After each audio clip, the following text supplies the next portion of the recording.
I have coffee and cookie both in hand. Thank you, Sherry. Thank you, Jay Lee. And here we go this morning. Not every couple of things off the internet. The picture looked good.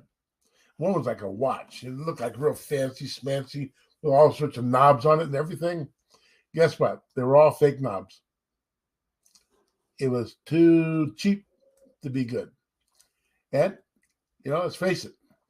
You look at a dress or a suit or a shirt online, you think that really is a nice shirt. Until you put it on. You never saw it in reality. Okay? And sometimes I think the same thing is true spiritually. You think you're getting one thing while you're getting something else. But before I get too carried away, let me start off with two things. First, of course, being coffee and cookie. Cookie is being immersed, soaking up the good sherry coffee, pulling out just in time before it starts to fall away.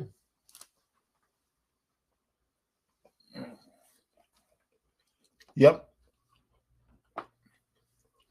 What I see is what I get. But once again, that's not true about everything. And spiritually speaking, it's not always true either. Let me go ahead and read to you. This is from 2 Corinthians. I'm going to start at chapter 11, verse 13.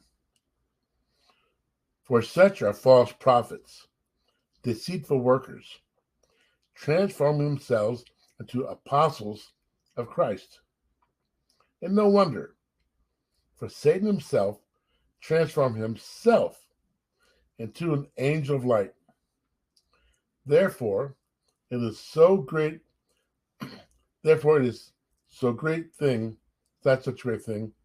for ministers who transform themselves into ministers of righteousness, whose end will be according to their works.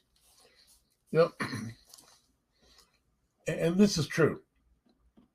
And I think since 1960s, cults, pseudo-Christian cults, pseudo-Jewish cults have risen to an alarming number, and people are being sucked in.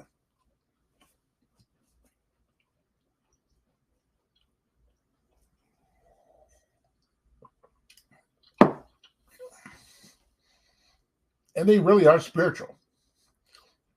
But it's not the spirit of Messiah. It's not the spirit of the Scripture. It's not the spirit of God.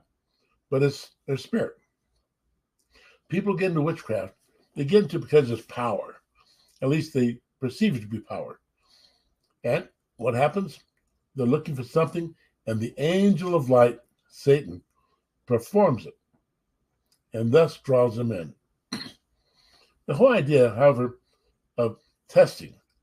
When people go to a new congregation or have to go to a new church, now they've relocated or something, you should always do three things.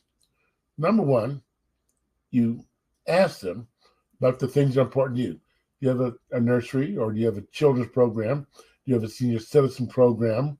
Do you have Bible studies? One of the Bible studies, and who teaches them? And then you get to the good stuff. What qualifies them to teach this class? I mean, they've been a member of the congregation for 20 years. But when it comes down to the pastor person, I would like to know his credentials. How long you've been here, and where were you before, and who ordained you? Did you go to Bible college? If so, which one? Did you go to yeshiva? If so, which one? Where did you get your instruction and your education? I say this because I know of a particular group, happens to be in Colorado Springs, where the guy says he's a rabbi. But after researching, and I did this personally, research his background, find out that yes, he was ordained, but it's through a cultic group. He's no rabbi, first of all. He has no smicha. Okay? He, to my knowledge, has zero education in Hebrew or in literature, Jewish literature, or in anything else, actually. But he talks a good game. And there's another personage, which I won't mention by name, in Denver.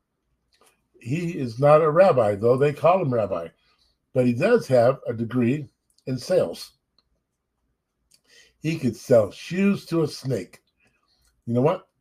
He's slick, really good. But he is not the real deal. How do you know the real deal? First of all, you look at the ministry itself and ask, is this ministry growing? And if it's growing, is it growing through the teachers or through the preachers? Second thing you want to know, once again, are those credentials. Who is this group associated with? Like our congregation is part of the UMJC, Union of Messianic Jewish Congregations. And so there are a group of us who try to keep each other accountable. Okay? So you want to make sure what you're stepping into. And if it doesn't meet the criteria, and I'd write it down. If it doesn't meet the criteria, I'd step away before I got drawn into it too much. There can be some really good people in really messed up groups. And you don't need those messed up groups. I was reading Perkiavos this morning, and Perkiavos warns us that we must know the scriptures so we can answer the heretics or those who are misguided. So when you think about what you're looking for, okay, look hard and don't settle for something less. Don't go shopping for a Corvette and wind up buying a Volkswagen. You know what I mean? That makes sense. Hang on.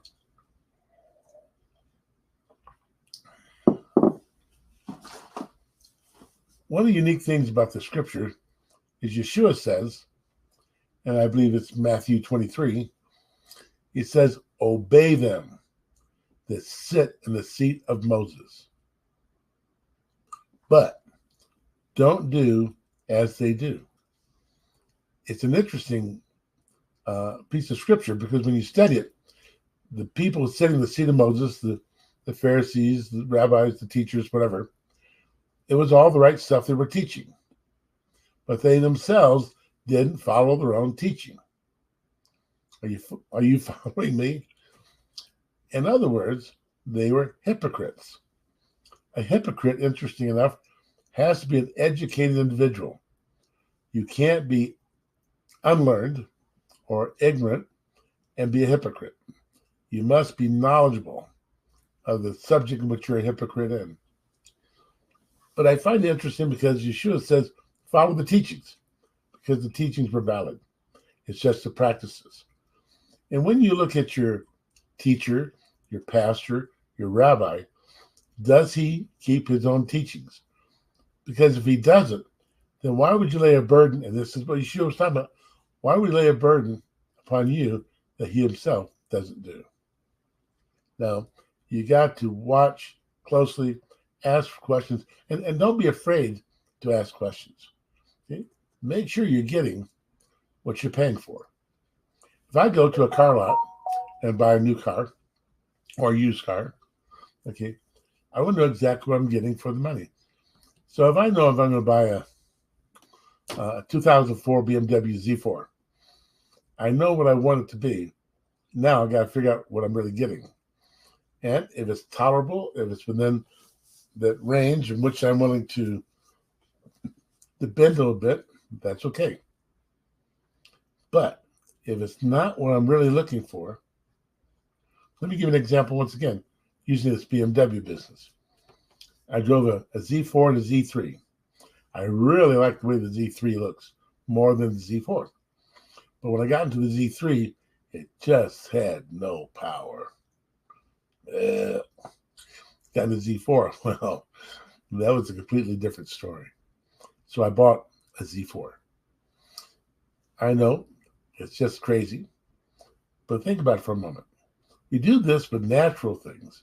You know, we look at houses, we look at cars, we go shopping, we compare prices. We should be doing the same thing spiritually. Let's assume for a moment God has laid upon you a burden, a desire, a ministry. Okay? You must test that calling to make sure it's real. Why? Because according to this book right here that I'm reading, according to it, there are lying spirits. Now, I want to be honest with you. When it comes to rabbis, pastors, and preachers, there's none perfect, not one. I'm going to admit this, not even me, okay? But the reality is we have to accept some humanity, but we don't expect and accept heresy. So look close, look real close. And if God gives you a calling, compare that calling to the scripture. And then ask yourself, am I willing to pay for this? Because every calling comes with a price tag. So money. No, not always money. Sometimes it's time itself. Are you willing to commit this amount of hours each week or each day or each month, wherever it is? Are you willing to commit those type of hours, okay, to the service of the Lord? And are they legitimate? You got to ask those questions. So when we start looking at a new project, a new thing, count the costs. Okay. And by the way, I had a friend a long time ago when I first became a believer who had a vision from the Lord. And in his vision, 2 pieces of rope came together and tied themselves. And a moment later, 2 pieces of rope came together and tied themselves, but completely in reverse. Now, I asked him the meaning of this vision. He said, there's 2 meanings. As it was in the beginning, so shall it be in the end. Continuity. And then he said, but there's a second understanding, that people will look for a bargain in everything they need while being willing to pay through the nose for everything they want. In other words, when I go to the grocery store, I'm looking for a bargain. I'm doing some hardcore shopping, getting the best deals. Okay. Why? Because I'm cheap? Probably. Okay. But I'm looking for a bargain. But, I see something I want. I got to have it. Just got to have it right now. Thus, we pay through the nose. Not everything you see is really what you want. Are you following me? I hope so. So, anyway, here's what you know for sure. You should be part of your congregation, your parish, your church, or your synagogue. That you can see, that you've handled, you've been part of. Come alongside and be a real player, not a spectator. Come alongside. And if you're in, then act like you're in. Pay the bills. Do your tithing. We got to keep the doors of these houses of God open. But if you don't pay, maybe you shouldn't play. So I'm going to leave you that. So tonight we go back to having our Wake Up program at 6 o'clock right here on Facebook and YouTube. And the question we're asking tonight is, how do you handle change? Where is God in all these changes? Okay? At 6 o'clock tonight, right here on Facebook and YouTube. But until tomorrow, which happens to be Ask the Rabbi Friday, I'm going to let you go. But as you go through the day and you think of questions you really want answers to, Bible questions, then be prepared to bring them to the table tomorrow morning. We'll have coffee and cookie together and try to find you an answer. Until then, may God bless you.